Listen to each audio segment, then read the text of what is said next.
프로파일링을 시작한 초창기인데 2001년도에 발생한 사건인데요.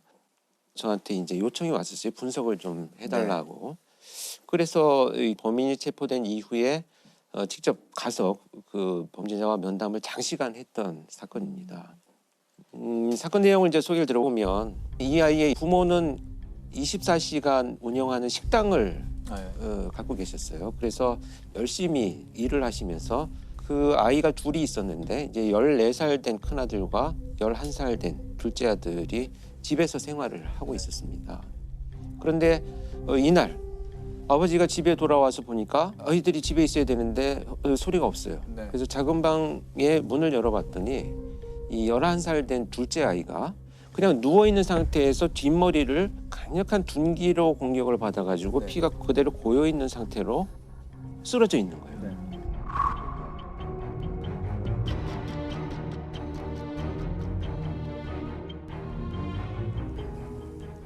그래서 이 아버지는 이제 놀라서 이 아이를 들쳐업고 그냥 병원으로 갑니다.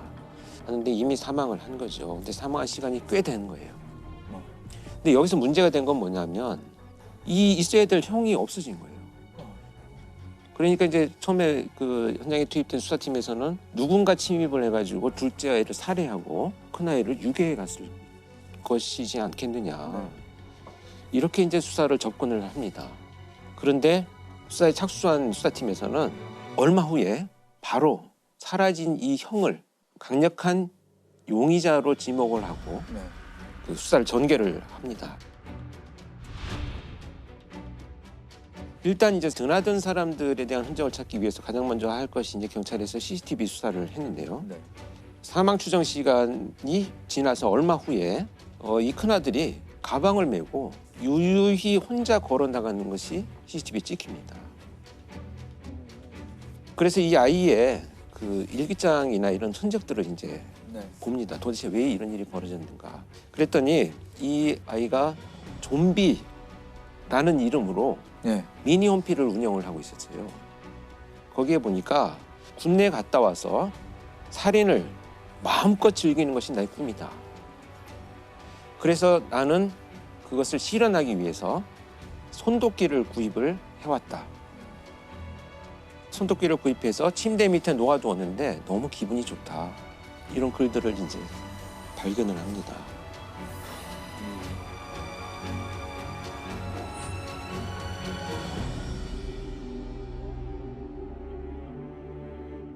더군다나 이제 거기에서는 더 그 충격적인 것은 이제 가족하고 내가 더 이상 정이 들면 안 되겠다. 그게 그냥 아이들이 생각하는 중이병 차원을 넘어선 거 아닙니까? 완전히 넘어선 거죠. 이 정도는 사실 표고에서 잘 알겠지만 이 정도의 사회적 분노라는 것은 보통 30대를 전후해야 그동안 쌓인 분노가 표출되는 정도인데 14살 아이가 이런 걸 쏘는데 그게 믿어지지가 않는 거죠. 그런데 사실 이런 흔적만 가지고 어떤 일이 있었다는 것을 우리가 판단하기는 굉장히 위험하죠. 그래서 조사를 해보다 보니까 결국 이제 학교 친구들한테도 이런 살인에 대한 이야기들을 그동안에도 쭉 해왔는데 친구들은 뭐 좀 이상한 아이야. 뭐 그냥 뭐 별종이야. 뭐 이 정도로 그냥. 그렇죠. 또 한 가지 충격적인 것은 장래희망에 살인업자라고 써놨었어요. 네. 그래서 이 선생님은 이것을 간과하지는 않았어요. 그래서 부모한테 연락을 해가지고 아이가 좀 치료를 개입을 해야 되는 것 같아요. 그렇죠. 치료 받아야죠. 근데 이 부모님은 우린 너무 화목하고 원하는 걸 다 해주고 이렇게 지냈는데 정신과 치료를 받으라고 하니 이거 참 난감했던 거죠. 부모 입장에서 이해가 안 되는. 원인을 찾지도 못하겠고 이런 이제 상황이 전개됩니다. 그래서 이제 그 이런 흔적들을 찾고 수색을 하던 중에 배회하고 있는 아이를 이제 체포를 합니다. 그때 가방 속에 동생을 살해한 손도끼를 그대로 넣고 있었어요. 그 가방을 메고 있었던 거죠. 이렇게 해서 체포가 됩니다. 초등학생은 동생을 살해한 혐의를 받고 있는 형을 어젯밤 붙잡았습니다. 광주시 계림동에서 발생한 초등학생 살해 사건의 용의자로 사건 발생 14시간여 만에 검거됐습니다. 양군은 잠을 자고 있던 동생에게 흉기를 휘둘러 숨지게 한 혐의를 받고 있습니다. 아니, 왜 살해했을까요, 동생을? 그 왜 하필 타겟이 동생이 돼야 했을까요? 면담을 할 당시에 들은 이야기들을 좀 이제 전달을 해드리자면 이렇게 이제 살인을 너무 하고 싶다는 생각이 어느 날부터 이제 발전이 되어가기 시작을 하면서 이 아이가 당시 이제 체격이 굉장히 작았어요. 키도 작고 몸집도 작으니까 매일 팔 운동을 했다는 거예요. 왜냐하면 내가 공격을 하다가 실패를 하면 너무 왜소하기 때문에 다시 공격을 받으면 실패하니까 열심히 운동을 하고 이 손도끼를 가지고 막 달려가면서 나뭇가지를 막 이렇게 쳐서 연습을 하는 거죠. 근데 이 기간이 1년 정도 되니까 이제 자신이 생긴 거예요. 아, 1년 동안 그걸 연습을 한 거예요. 연습해서 자신이 생겨가지고 이제는 실행을 해야 되겠다. 그런데 될지 안 될지 궁금한 거예요. 그 희생자가 바로 이 동생이 됐던 겁니다. 그래서 엎드려서 잠을 자고 있는 동생을 말씀드리기도 어렵지만 손도끼로 뒷머리를 내리쳐서 이제 살해를 하고 동생이 움직이지 않으니까 그의 표현에 의하면 아 이제 내가 할 수 있겠다라는 생각 때문에 너무 기분이 좋아서 동생한테 잘 가라 라고 인사를 하죠. 왜 동생을 죽였어요? 제가요 감정으로 사람을 죽인다면요 친구들 좀 싫은 친구들 죽였을 텐데 걔가 사람이니까 인간이란 것이 얼마나 나약했을까 해갖고 한번 해봤어요.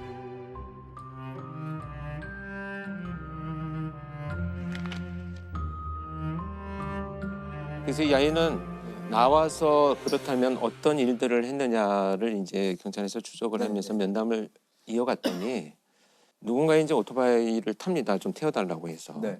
그래서 태워서 가던 사람이 이제 내려가지고 잠깐 소변을 보는 사이에 실행을 하려고 꺼냈는데 갑자기 사람이 나타나서 이제 중단을 하고요. 네. 또 내려서 이제 그 대상자를 찾기 위해서 돌아다니다가 밤늦게 이제 답변하게 소변을 보고 있는 수리치에 서 있는 사람을 보고 실행을 하기 위해서 들었는데 마침 유리 거울 같은 게 있어가지고 자기 모습이 비쳐서 보이니까 놀라서 또 중단을 하죠. 저는 살인이고 죽음이고 그런 게 좋았거든요. 재밌다 그런 거 기분이 좋다는 느낌이 들고 흥미가 있었어요. 저는 정말 지금까지 그 1000명이 넘는 범죄자를 만났지만 어떤 일을 하고 싶냐 나오면 라고 했더니 이런 말을 하는 아이는 처음 봤어요. 한 명씩 죽이는 것이 재미가 없을 것 같고 건물이 폭발하거나 이렇게 여러 사람이 죽는 모습을 너무 보고 싶어요. 이건 마치 이제 나의 장래 희망을 얘기하듯이 이거는 자연스럽게 이렇게 됐을 것 같지는 않고 뭔가 컨텐츠를 보거나 좀 그런 거에 영향받은 것 같다는 느낌이 그래서 강하게 들거든요. 영향을 많이 받았고요. 네. 특히 이제 그때 표 교수도 언론에 한번 인터뷰를 이 사건 가지고 했었어요. 그랬죠. 예. 그 당시에는 언론에서는 그 답을 찾으려고 게임에 몰입하게 됩니다. 게임이 이렇게 했다. 게임에서 하는 것들을 현실에서 그대로 적용하려고 했다라고 섣불리 진단을 하면서 맞아요. 게임 중독의 원인이라고 얘기를 했는데 사실상 전혀 학술적이거나 의학적인 근거는 없는 거예요. 네, 그렇죠. 어느 한 가지에서 답을 찾으려는 그 자체가 사실은 맞아요. 섣부르고 그럴 수 위험한 있는 겁니다. 것 같아요. 네. 그런데 이제 그 와중에라도 이렇게 이 아이가 처한 환경적인 요인이 뭐가 있었느냐를 자꾸 들여다보고자 하는 노력을 하는 거고요. 그렇죠. 제가 볼 때는 그러니까 이 부모가 뭐 잘했다 잘못했다는 게 아니고 경제 생활을 하다 보니까 이제 아이를 돌볼 시간이 없었던 거죠. 교대로 집에 와서 잠을 주무시고 또 일을 하러 가고 케어할 수 있는 기회가 없어졌고 결국은 그것이 이제 방임의 결과로 나타난 거죠. 그래서 저는 안타까웠던 것 중에 하나는 아버지나 어머니가 들어올 시간이 있대요. 저녁에 뭐 한 10시, 11시쯤 되면 두 분이 교대를 하면서 들어오시는데 막 온몸에 막 휴지를 감고 미이라처럼 앉아있기도 하고 그러면 이 아버지나 어머니가 와가지고 아이고 우리 아이가 의사가 되려고 그러나 이렇게 그냥 말 한마디를 하면 또 주무시고 일을 하러 나가야 되는 거예요. 그러니까 무관심이네요. 근데 결국은 이제 무관심이라는 결과로 나타난 거죠. 근데 사실은 이 아이의 이런 행동들 여러 에피소드가 있지만 대표적인 이런 행동들은 아이가 부모 옆에 가고 싶은 생존이에요. 그러니까 나를 좀 봐줘요. 그 엄마 아빠 눈에 띄고자 하는 건데. 네, 생존의 그렇죠. 어떤 시그널이 관심을 있지 받고자 하는 않을까 거죠. 하는 생각이 근데 부모도 결국에 열심히 일해서 음. 돈 많이 벌어서 자식을 잘 키우고 그럼요. 싶은 마음으로 네. 그랬을 텐데요. 그러니까 이제 네. 이렇게 이제 고의적인 방임은 아니잖아요, 사실은. 그래서 저는 국가가 좀 더 그런 고립된 환경에 있는 아이들을 어떻게 할 것인가에 대한 고민들은 할 필요가 있다고 봅니다. 그렇죠. 한 아이를 키울 때 뭐 모든 마을이 필요하다, 온 마을이 필요하다는 말은 맨날 하지만 실제로 그렇게 하지 않고 있잖아요. 누군가 단 한 사람이라도 언제나 이 사람은 나를 생각하고 있어라는 누군가 한 사람과의 애착의 끈만 있어도 그런 범죄는 안 생긴다는 거죠. 그런데 지금 이 사례 같은 경우는 없어요. 부모님은 마음은 있으시지만 그런 애착을 형성할 수 있는 정신적인, 체력적인 여력이 전혀 없는 거예요. 학교도 오직 진학과 성공에만 초점을 맞추지 이 아이 한 명이 그러한 제대로 된 인격체로서 주변 사람과 소통하면서 사회화가 잘 되고 있느냐? 이거 우리 교육 체계가 제대로 담아내지 못하고 있거든요. 그런 것들을 우리 한번 이 사건을 통해 생각해 봐야 하지 않을까 싶어요. 맞아요.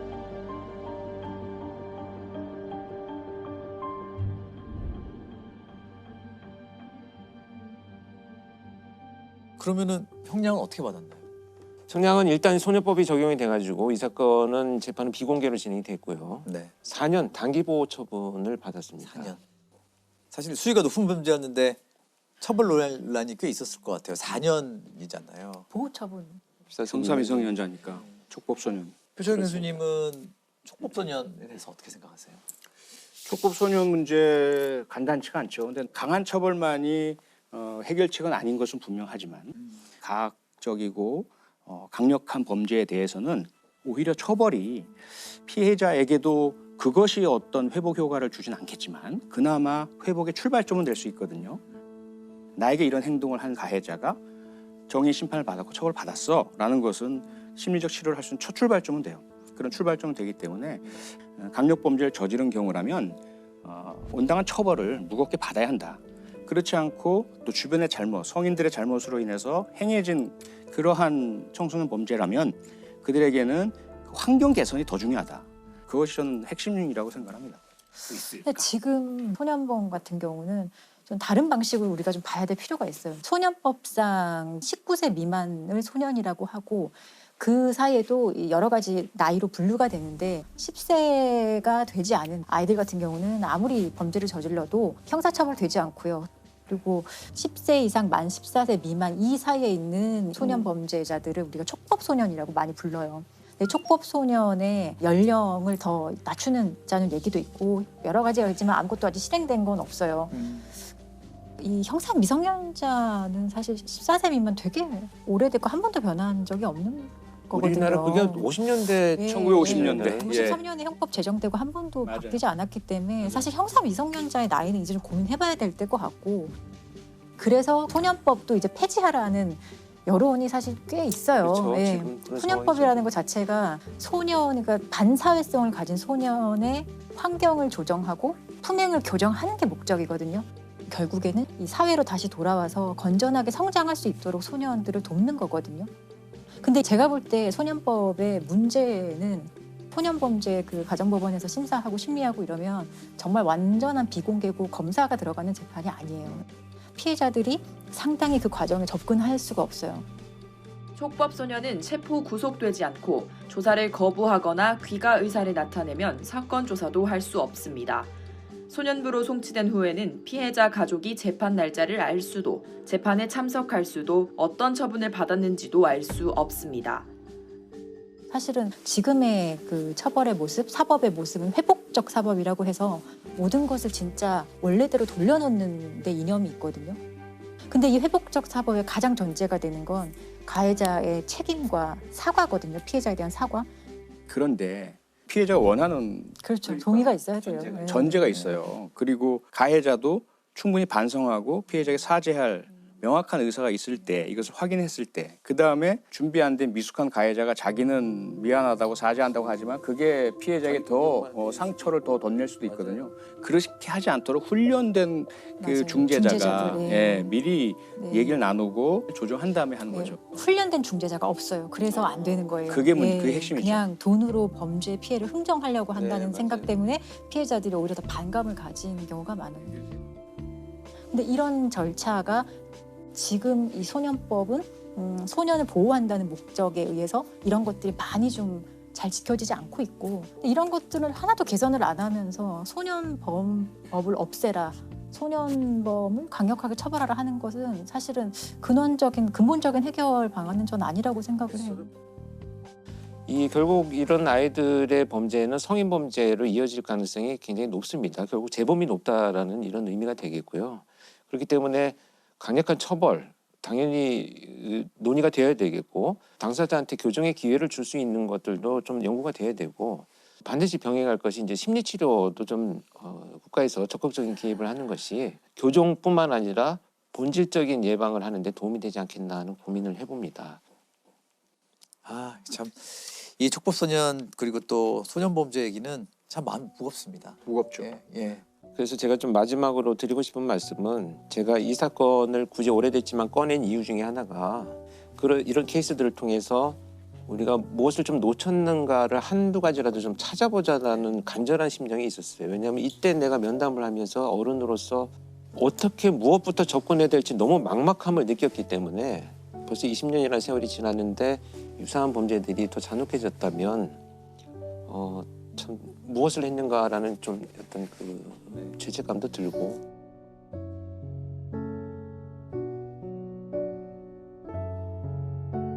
아마 지금은 출소를 한 그런 문제들이 아마 안 일어나고 다행스럽게도 잘 지낸다고 믿고 싶어요. 근데 아마도 이제 우리나라에서 있었던 가장 그 엽기적인 이런 사진과 관련된 사진 예술과 관련된 범죄는 그 이동식 사진가 살인 사건이에요. 네. 굉장히 충격적이죠. 네. 1983년 1월 구로구 호암산, 지금은 금천구예요. 금천구 호암산에 낙엽이 쌓인 곳에서 한 여성의 그 시신이 발견돼요. 아이들이 놀다가 시신을 발견하는데 사실 제가 이 지명을 정확히 알고 있는 이유가 이때 제가 초등학교 6학년이었고요. 제가 여기 살았거든요. 저희 뒷산이라고 할 수 있어요. 그래서 어릴 때 그 살인 사건 이야기를 들었던 기억이 어렴풋이 나는데 이때 시신이 발견되니까 경찰들이 조사에 들어갔고요. 조사를 해본 결과 24살의 여성으로 밝혀졌고요. 독극물을 먹고 이제 죽은 걸로 사인은.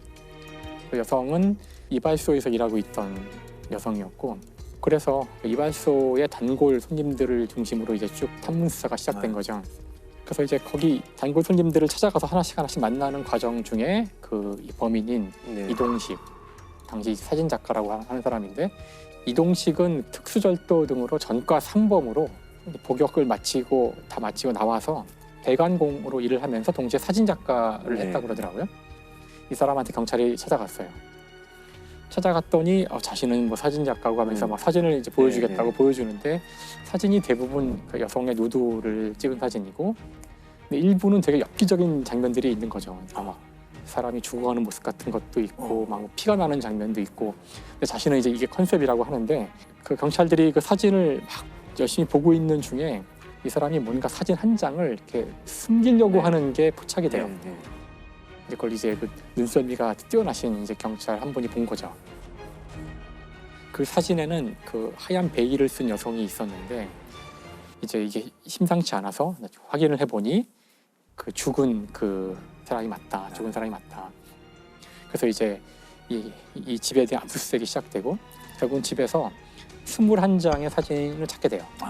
이 죽은 여성의 사진을 찾게 되는데, 이 사진을 가만히 보니까 이게 죽어가는 과정을 찍은 거예요.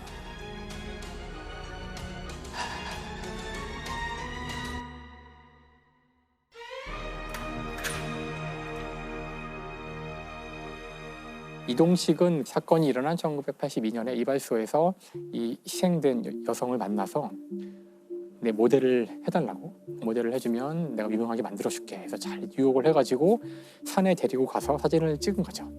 그래서 청산가리가 든 약을 주면서 날씨가 추우니까 감기 걸릴지도 모르니까 이걸 미리 먹어라, 이런 식으로. 그걸 먹었더니 이제 그때부터 청산가리에 의한 중독이 시작된 거죠. 그리고 죽어가는 사람을 사진으로 담은 거예요. 근데 일단 본인은 어떻게 둘러댔냐면은 자신이 죽인 게 아니라 그런 설정을 찍은 거고, 그러니까 죽어가는 모습인 척 찍은 연기해라. 거고, 우리는 헤어졌다. 아마도 여성이 나중에 자살을 한 게 아닐까, 뭐 이런 식으로 얘기를 하는 거예요. 근데 좀 사진을 가만히 분석해 보면 그 희생자 주위에 풍경이 있잖아요. 나무도 있고 풀도 있고 그것과 실제 범행 현장의 모습이 같아요. 그러니까 이게 말이 되려면은 헤어지고도 다시 원위치로 가서 그 자리에서 자살했다는 건데 이건 좀 말이 안 되는 상황이고요. 근데 보다 결정적인 증거는 이 사진을 당시 아주 유명한 그 다른 사진 작가에게 맡기게 돼요. 분석을 맡기게 돼요. 그래서 그 사진 작가가 분석을 하는 과정에서 이제 좀 충격적인 결과가 나오는데 이게 너무 사진이 그 해상도가 좋다 보니 사람의 솜털까지 다 보이는 정도로 가더라고요. 근데 사람의 이 솜털이 이렇게 자세히 보면 이렇게 서 있어요. 이렇게. 그렇죠. 서 있는데 사람이 일단 사망을 하면 그때부터 솜털이 서서히 이렇게 눕는다고 하더라고요. 근데 이 사진이 너무나 해상도가 좋아서 솜털이 다 보이는 상황이라서 분석을 통해서 21장의 사진 가운데 1번부터 16번까지는 살아있었고 16번, 17번 사이에 사망을 한 것으로 그래서 17번부터 22번까지는 솜털이 눕는 걸 볼 수 있죠. 이미 사망한 이유이기 때문에. 그럼 살아있을 때부터 사망할 때까지 찍은 거네요. 그렇죠. 그러니까 이 사실이 밝혀지자 이제 또 말을 바꿔요. 이것은 내가 추구하는 예술의 세계다.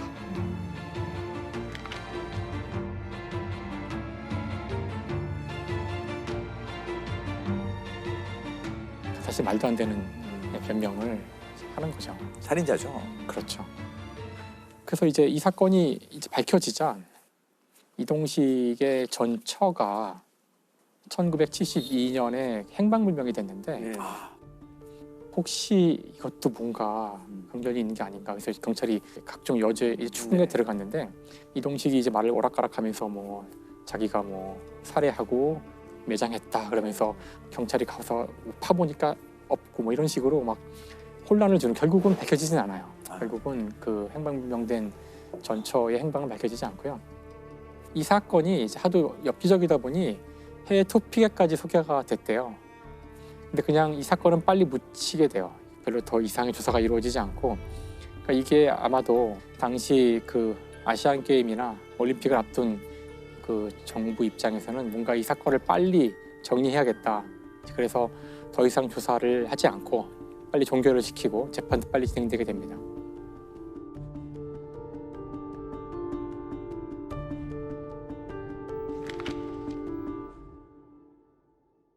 재판부에서는 결국 그 사형을 선고하고 실제로 사형이 집행돼요.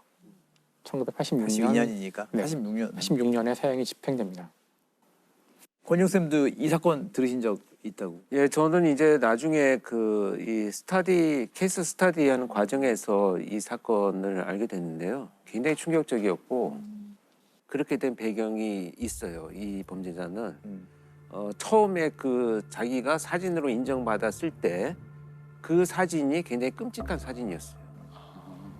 처음에 막 닭을 죽이고 막 닭에 피가 물 막 뿌리고 뭐 네. 그런 사진들 가지고 그러니까 그 끔찍한 사진을 전시회에 보냈는데 그 당시만 해도 굉장히 그런 충격적이고 뭔가 예술의 어떤 의미가 있다라고 판단을 했던 것 같아요. 제가 나중에 이제 그 분석을 해본 바로는 이 사람이 살아온 성장 배경 중에서 무언가 공식적으로 사회로부터 인정받는 게 그게 첫 번째의 어떤 계기가 됐거든요. 그래서 뭔가 그런 장면들로 인해서 자기가 계속 인정받는다라는 것이 과도하게 그렇게 범죄로 이어졌다 이렇게 보고 있습니다. 근데 이 사람은 어떤 이유였건 간에 자기가 하고 있는 것을 예술인 얘기가 아니죠. 그렇죠. 그냥 살인이고. 살인이죠. 뭐 어떻게, 예, 너무 명확한 살인 범죄고 그렇습니다. 내가 했던 거는 범죄라기보다는 예술 행위이기 때문에 일종의 그 형법상 정당 행위다라는 주장을 많이 하는데 그런 식의 주장이 정말로 예술을 모독하는 행위거든요. 그래서 재판부에서 이렇게 얘기를 했네요. 인간의 생명은 예술 창작이라는 명목하에 그 도구나 수단으로 삼을 수 없다. 네. 그러면서 사형을 선고한 거죠. 예술이 어디까지인지는 아무도 이제 알 수 없지만 그렇죠. 언제나 논쟁이 있지만 사람의 생명을 그 도구로 했을 때에는 그건 용서받을 수 없다는 거는 넘을 수 없는 선인 것 같아요. 이 사건의 경우는 사진을 찍는 것이 이 사람은 이제 범죄였던 거고 사진이란 것은 사실 그 순간의 모든 것을 한꺼번에 담기 때문에 찍는 사람의 의도대로 담기진 않아요. 그래서 또 그 범죄를 밝힐 때 사진이 이제 중요한 역할을 네. 했던 것이죠.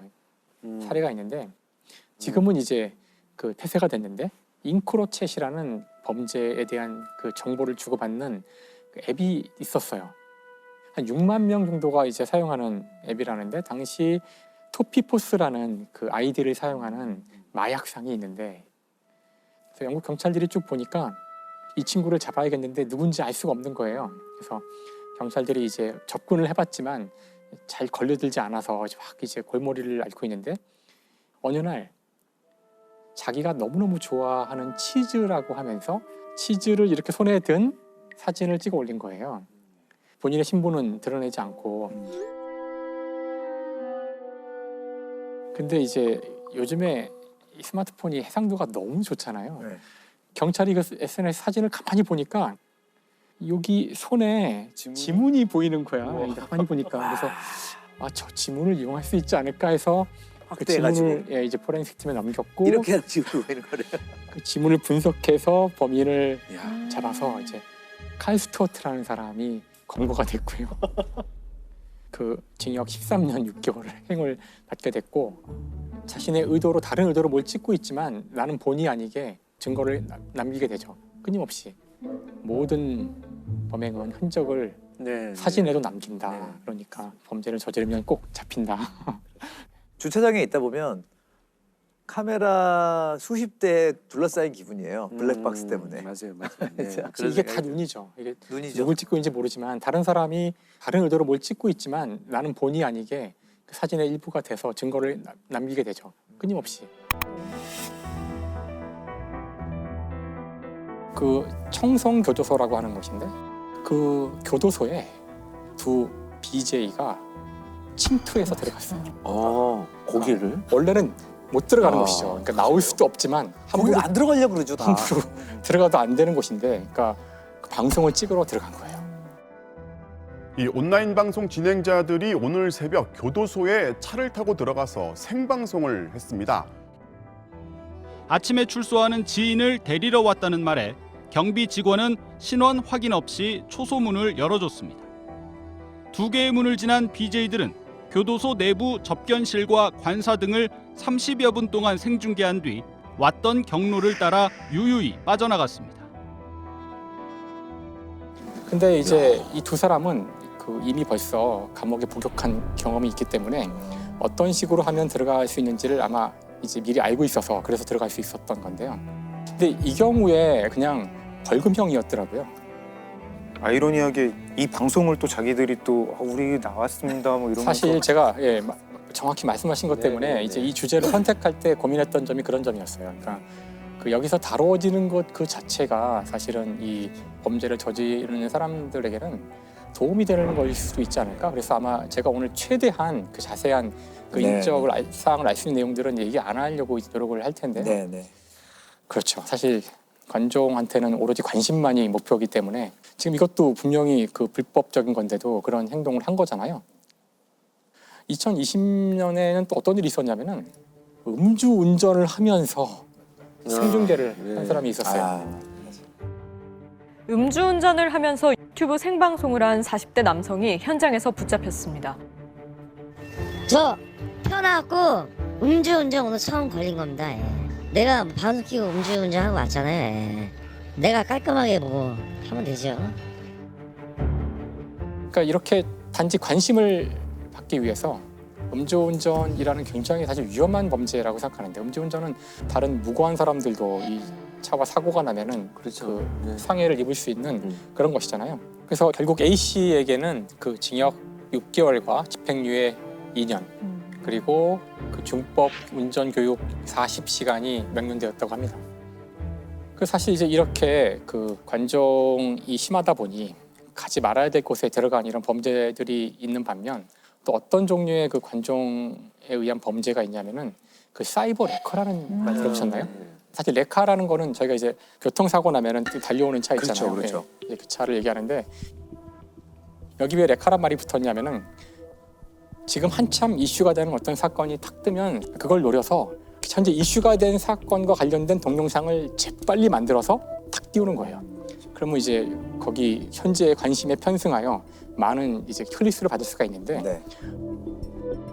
문제는 그렇게 급조하여 만들다 보니 뭐 새로운 내용은 거의 없고 이미 다 나온 거를 그냥 재빨리 짜집기 하는 정도를 만들 수 있을 뿐이고 그거를 아주 자극적인 방식으로 뉴스를 포장해서 보여주니까 이제 굉장히 위험한 거죠.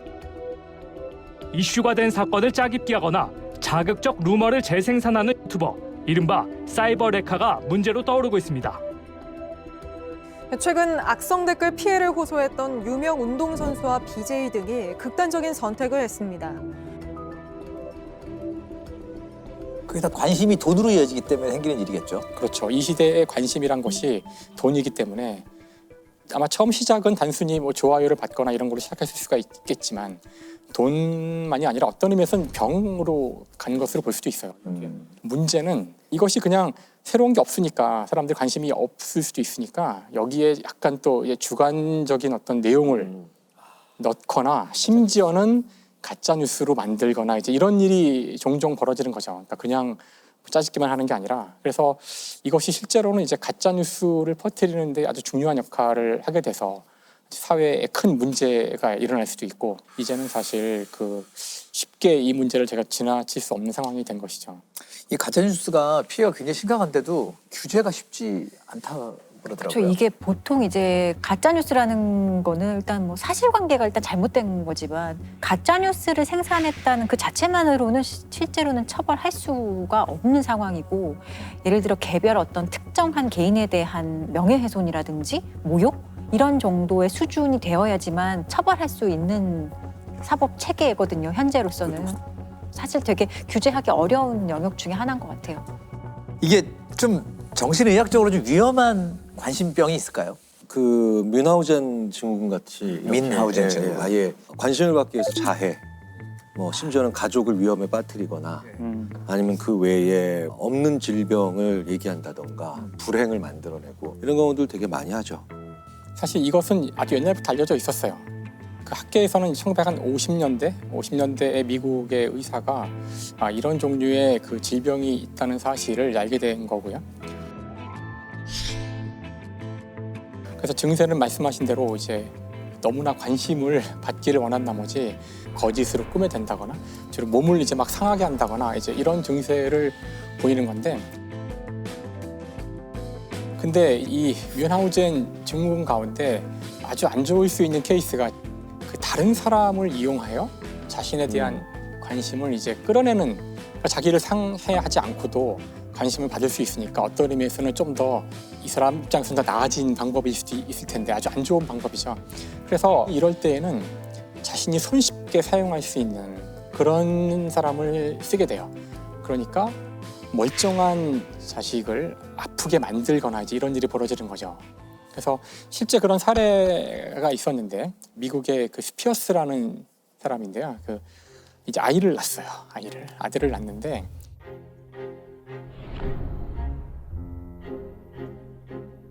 그런데 그 아들이 어릴 때부터 굉장히 몸이 약했다고 하더라고요. 주장했었어요. 그래서 아들을 낳아서는 그 아들을 키우는 과정을 SNS에 육아 일기처럼 쫙 올린 거예요.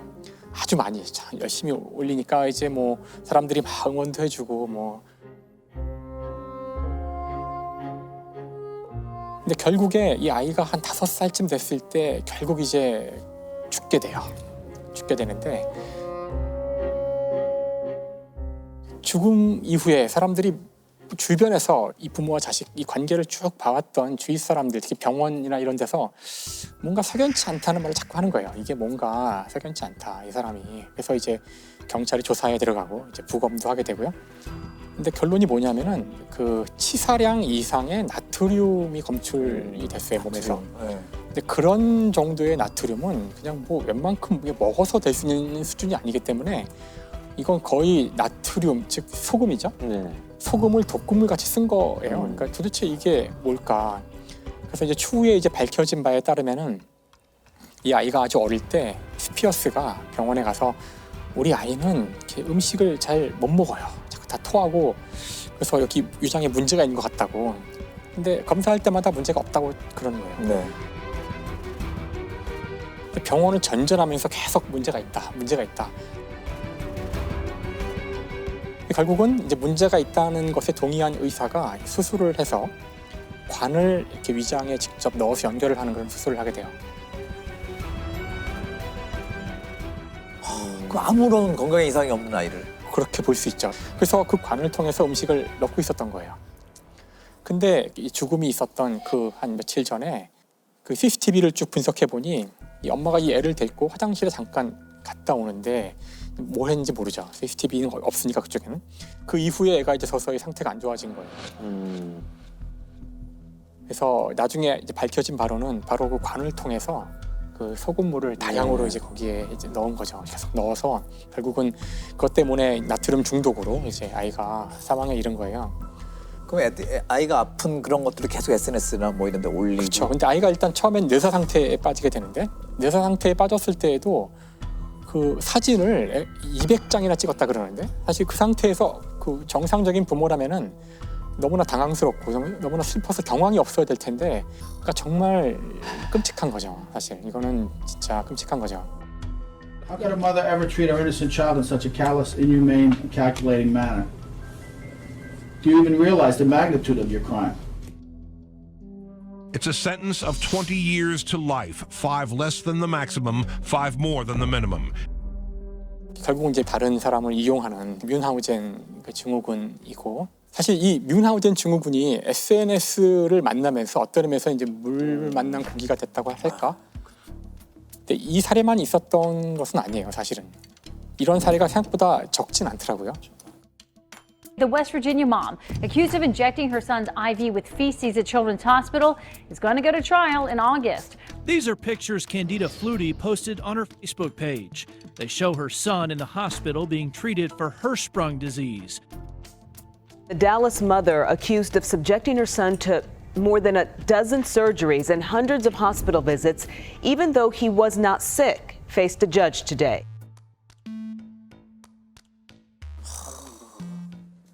사실 이 시대에 우리가 가장 중요하게 다뤄야 될 자원이 바로 관심이라고 생각하거든요.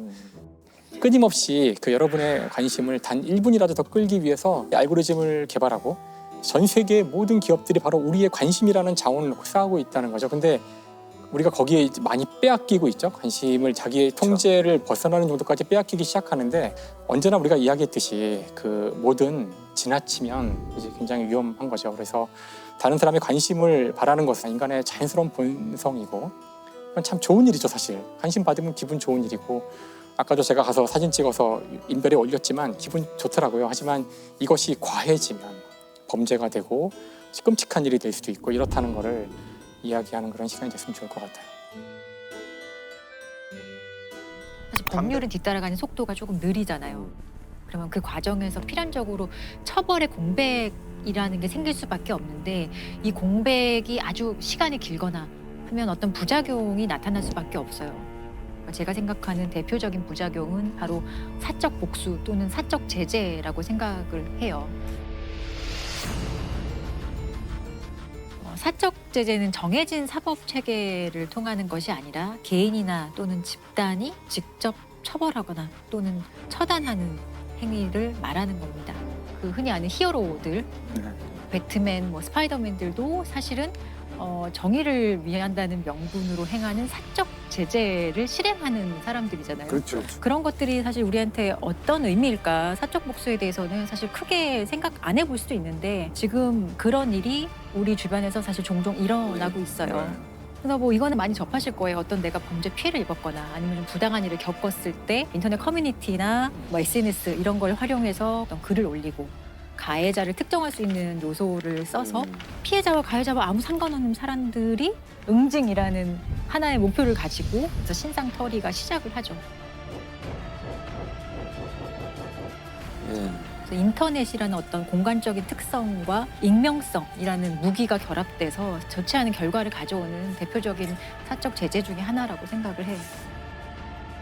최근에도 또 사적 제재로 논란된 사건이 있었죠. 네, 이제 N번방이 이제 너무나 어떤 그 사회적인 충격과 사람들의 공분을 샀기 때문에 가해자들이 누군지, 이 범죄자들이 누군지 좀 궁금해했잖아요. 그런데 신상에 공개된 사람은 조주빈을 포함한 6명밖에 없었거든요. 다른 그 가담자들은 공개되지 않는가, 그런 거에 대해서 사람들이 답답함과 어떤 갈증을 느끼고 있을 당시에 한 SNS 계정에서 그 신상 공개되지 않은 이 가담자들의 신상을 하나둘씩 올라오는 계정이 발견이 돼요.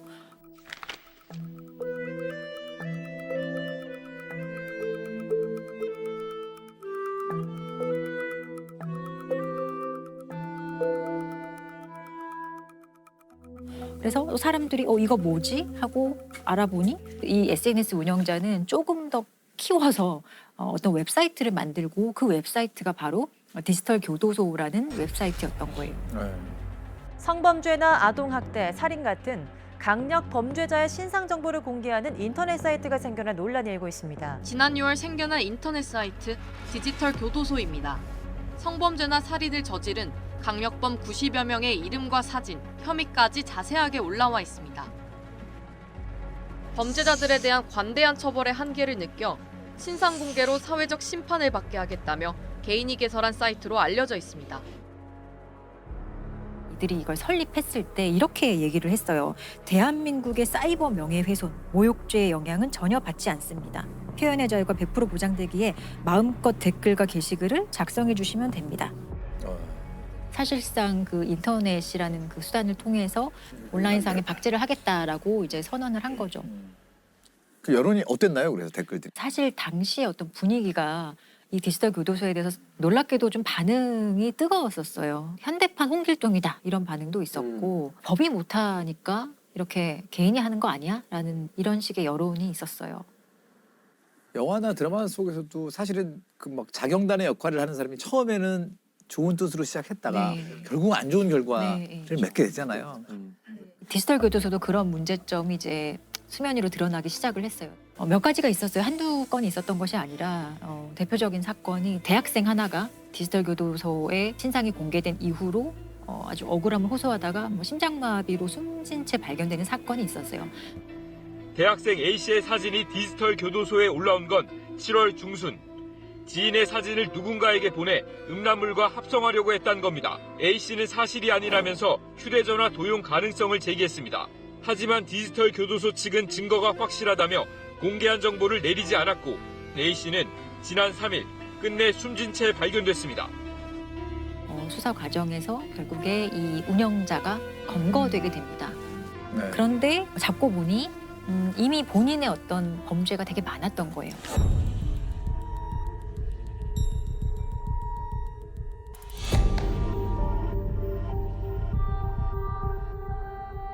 베트남에서 검거된 디지털 교도소 운영자 30대 남성 A씨는 오늘 오전 6시 20분쯤 인천국제공항 제1터미널을 통해 입국했습니다. A씨는 피해자에게 하고 싶은 말이 있느냐를 묻는 기자들의 질문에 아무 대답을 하지 않고 호송차에 올라탔습니다. 피해자들한테 한 생각 없습니까? 숨진 대학생한테 한 시간 없습니까?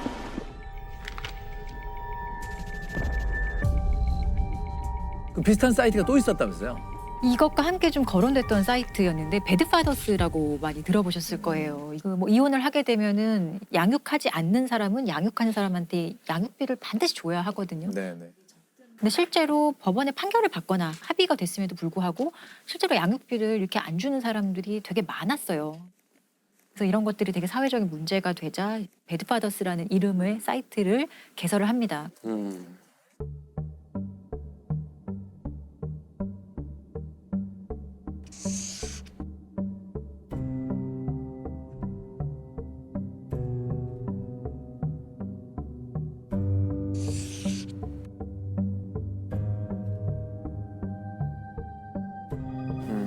이 사이트에서는 그 디지털 교도소와는 다르게 얼굴, 이름, 직업, 직장 이런 것들도 다 공개가 되어 있는데 딱 그런 것만 공개를 하고 비방의 댓글 이런 것들은 사실은 사용하지 않는 것이 운영의 방식이었다고 해요. 그리고 이 운영 방식을 보면 일단 제보를 먼저 받죠. 법원의 어떤 공식적인 문서를 통한 양육비를 일단 확인을 해요. 그 사실관계를 확인한 다음에 양육비를 안 주는 사람에게도 연락을 먼저 했다고 해요. 우리가 곧 너를 신상 공개할 건데 먼저 좀 잘 해결해 볼 생각이 없느냐. 그리고 이런 식으로 제보가 왔는데 실제로 뭐 당신이 억울할 수도 있으니 지급했던 근거가 있으면은 보내보라. 이런 식으로 연락을 먼저 했다고 해요. 실제로 이런 식으로 해결된 건이 930여 건에 달했다고 해요. 어떤 결과를 위해서 우리가 과정을 사실 무시한다는 것이잖아요. 어떻게 보면 좀 위험할 수도 있긴 한데 결과를 보면 속은 시원하긴 하네요. 일단. 그렇죠. 그럼 평가가 좀 달랐겠네요. 예, 그래서 이 단순 벌금으로 이제 끝내라는 식으로 검찰에서 약식 기소를 하는데 법원에서 아니다 이건 한번 판단받아 봐야 한다 해서 그 국민참여재판이 열리게 됩니다.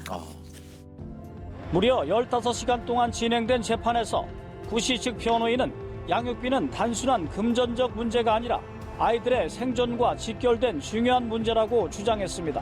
검찰과 구씨 측 주장을 청취한 배심원 7명은 모두 무죄 판결을 냈고 재판부 역시 무죄를 선고했습니다. 무죄가 난 줄은 잘 몰랐어요.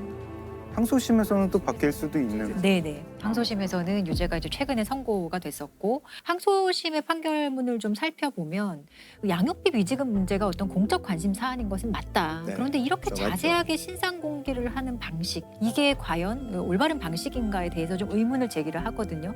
그리고 그 개인이 짊어져야 하는 그 인격권과 사생활에 대한 침해가 너무 크다. 이런 취지로 유죄를 선고를 한 겁니다. 근데 아주 경미하게 형량을 줬습니다. 벌금 100만 원의 선고유예 판결을 하거든요. 선고유예라는 거는 선고일로부터 2년 지나면 그냥 선고했던 사실 자체가 사라지는 겁니다.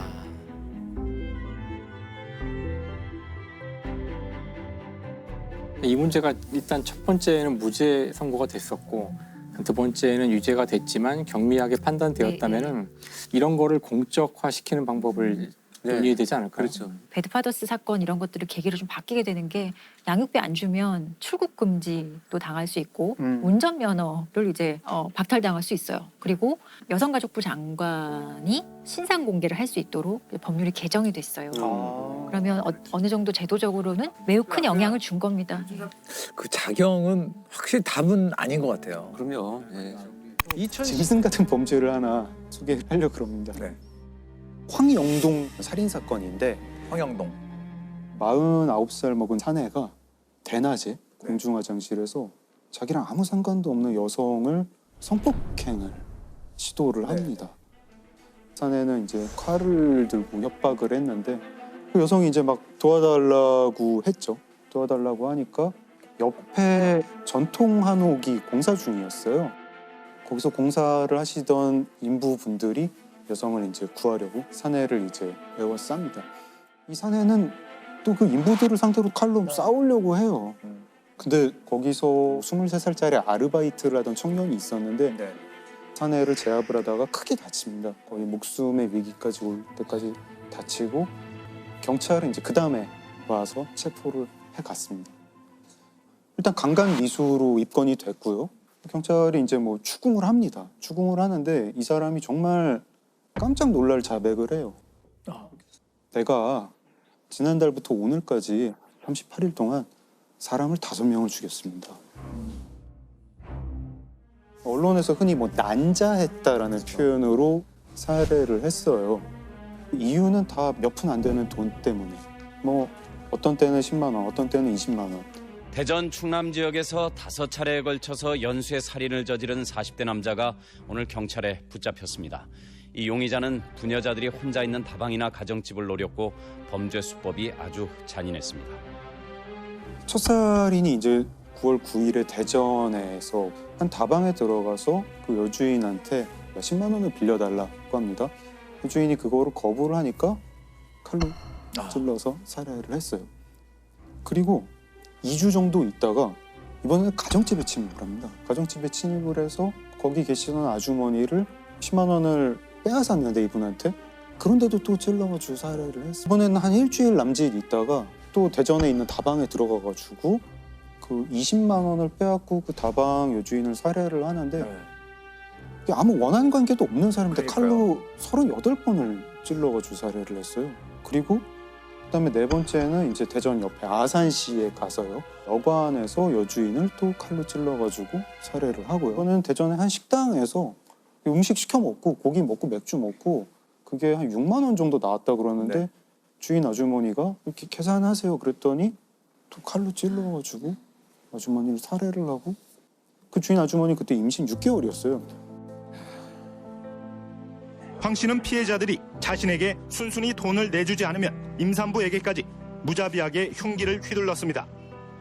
다방 여주인을 살해할 때는 무려 38차례나 흉기로 찔렀습니다. 돈이 필요해가지고 그런 행동을 처음에 하게 됐었습니다. 잔인한 수법으로 무려 5사람의 목숨을 뺏은 뒤 황 씨가 손에 넣은 돈은 고작 60만 원이었습니다.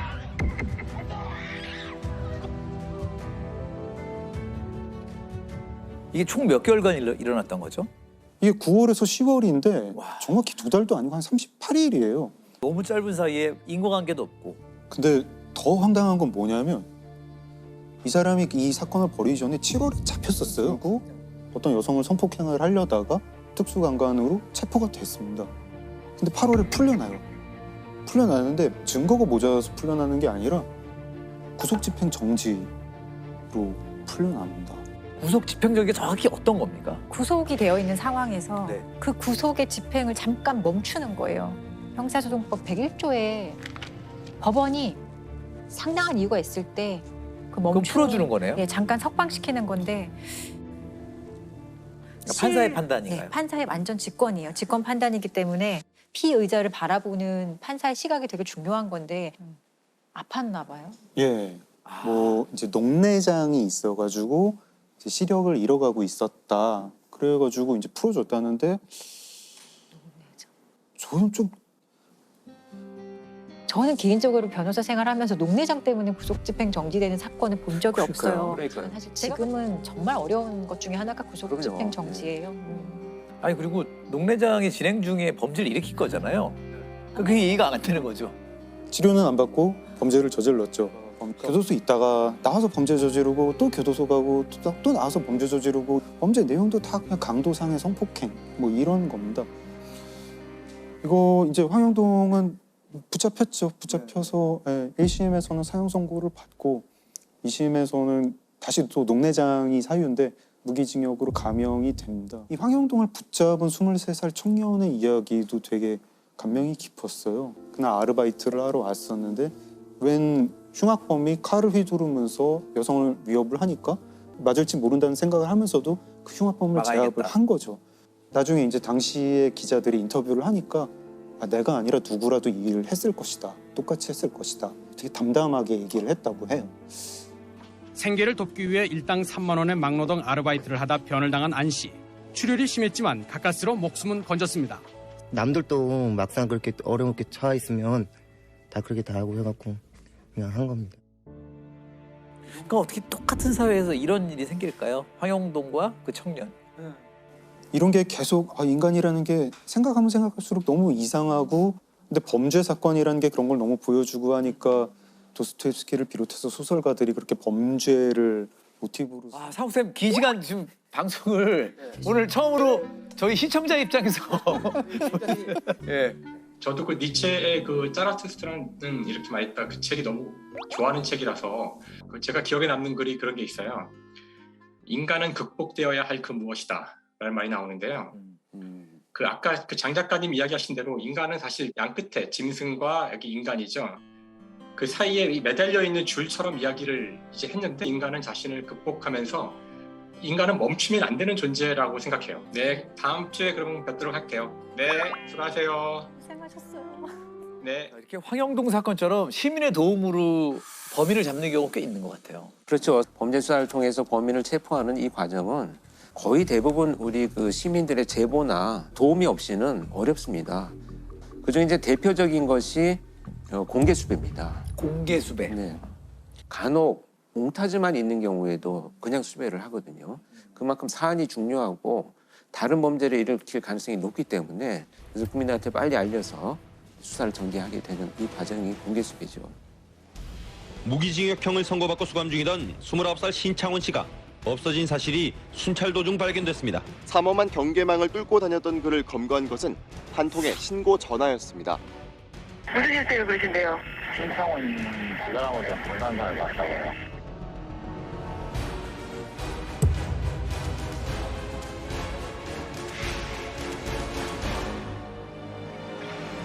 계곡 살인 사건의 피의자인 이은혜와 조연수가 오늘 낮에 검거됐다는 소식이 들어왔습니다.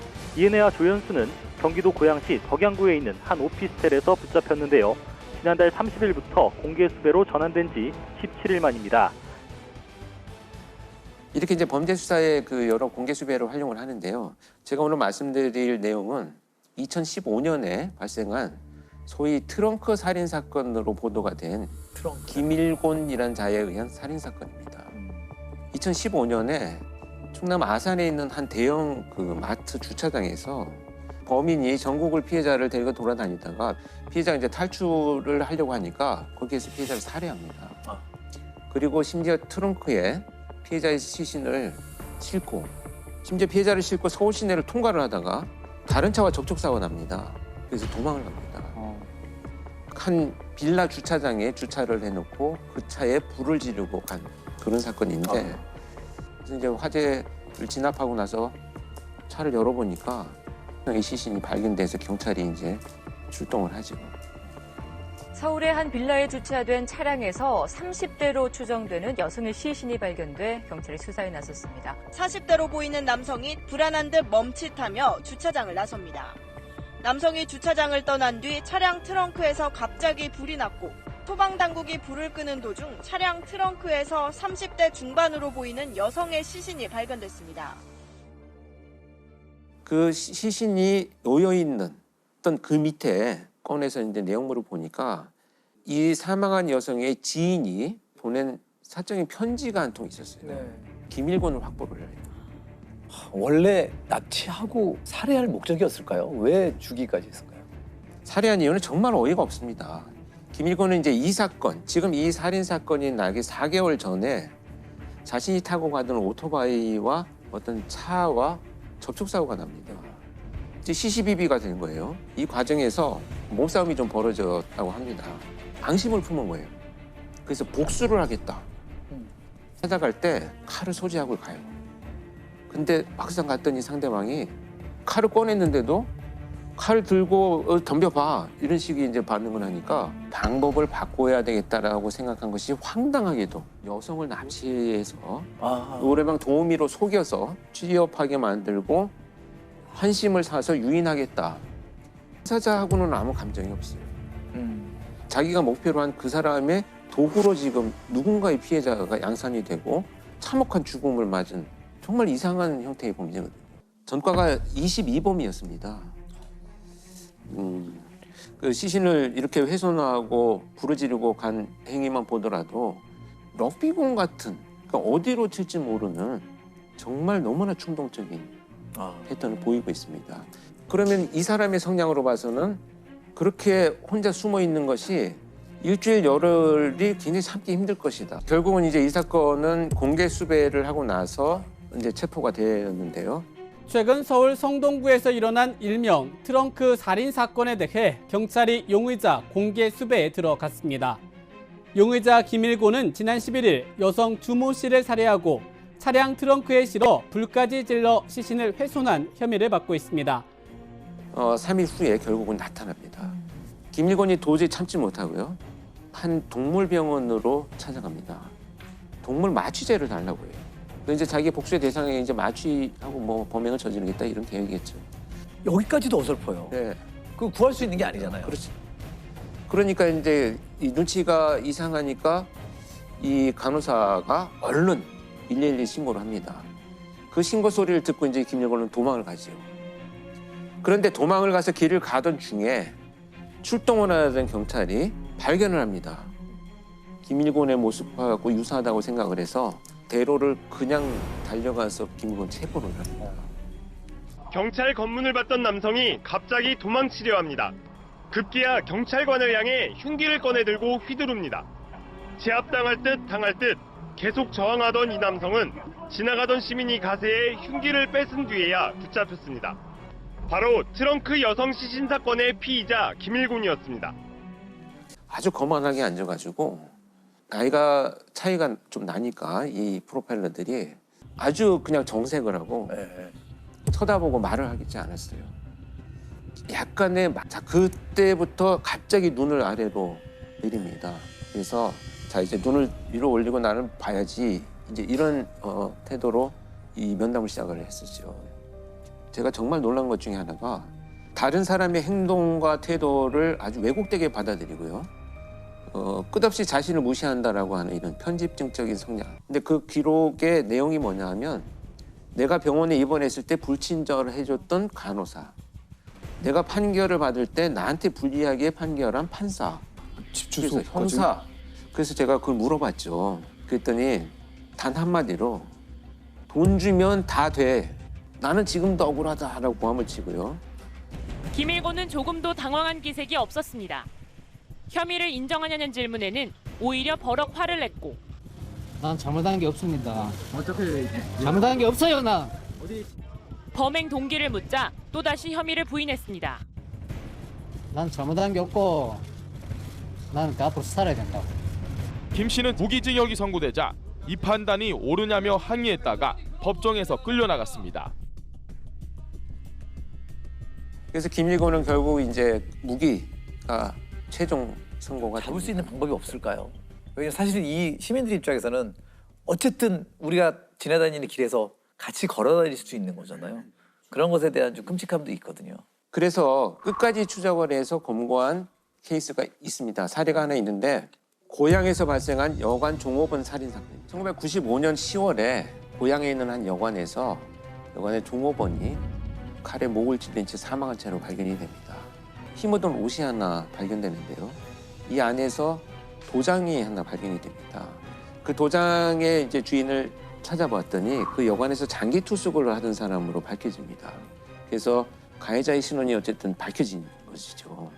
또 다른 곳에 또 투숙을 하면서 유사한 문제가 일어날 가능성이 높으니까 경찰이 수배 전단지를 만들어가지고 만여 장 이상 전파를 합니다. 지난 1995년 10월 경기도 고양시의 한 여관에서 끔찍한 살인 사건이 벌어졌습니다. 경찰은 55살 김모 씨를 유력한 용의자로 보고 방송을 통해 2차례나 공개 수배를 했지만 김 씨의 행적은 묘연했습니다. 1995년 10월에 사건이 발생하고 그해 연말에 주소 불분명으로 결국은 주민등록이 말소가 됩니다. 그게 더 찾기가 이제 어려워진 거죠. 그런데 정말 그 담당 수사관이 이 말소된 주민등록이 살아났는지 무려 12년 동안. 2007년 11월에 충남 천안에 있는 한 동네에서 주민등록이 회복된 것을 찾아요. 그래서 잠복을 하는데 며칠째 잠복을 해도 결국 나타나지를 않습니다. 그래서 이 담당 형사가 아이디어를 기초수급생활자로 해서 음식이라든지 이런 보조를 받아가기 위해서 회복시켜줬다라는 이야기를 듣고 유인하는 이런 전략을 짭니다. 그래서 김장김치를 나누어 줄 테니 와서 가져가세요 라고 해서 이 살인범이 키워온 경찰은 범인을 체포를 하게 되죠. 경기도 고양경찰서는 지난 1995년에 내연녀를 살해한 혐의를 받고 있는 66살 김모 씨를 12년 만에 붙잡았습니다. 경찰은 사건 발생 이후부터 매달 한 번씩 김 씨의 주민등록 번호를 추적했고 올해 9월 김 씨가 주민등록증을 재발급받은 사실을 포착하고 주소지를 확인한 결과 김 씨를 붙잡을 수 있었다고 밝혔습니다. 아니 형사님 대단하시네요. 증명. 유독 이 사건에 굉장히 올인하신 거예요. 살인 사건이고 굉장히 참혹하게 또 피해자가 돌아가셔서 어떻게든 한 달에 한 번씩 가서 확인을 하고 짜투리 시간에 그 끈을 결국 놓지 않는 거죠.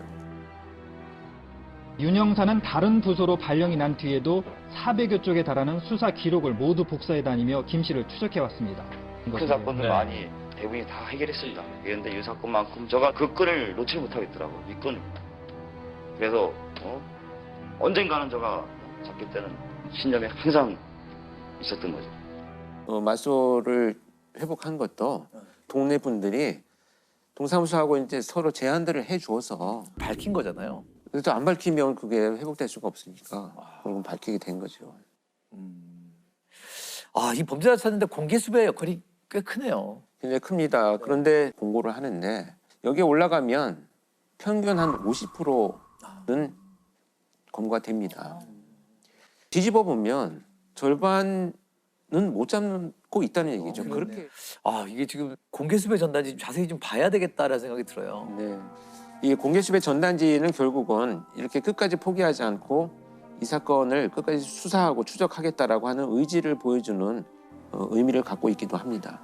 그리고 이 범죄자들은 새로운 범죄를 또 하고 있을지도 몰라요. 멈추지 못하거든요. 그렇다면 다시 한번 수배 전단을 확인을 해보고 비슷하게 생겼다고 한다면 신고를 해주시는 것이 해결의 첫 번째 걸음입니다.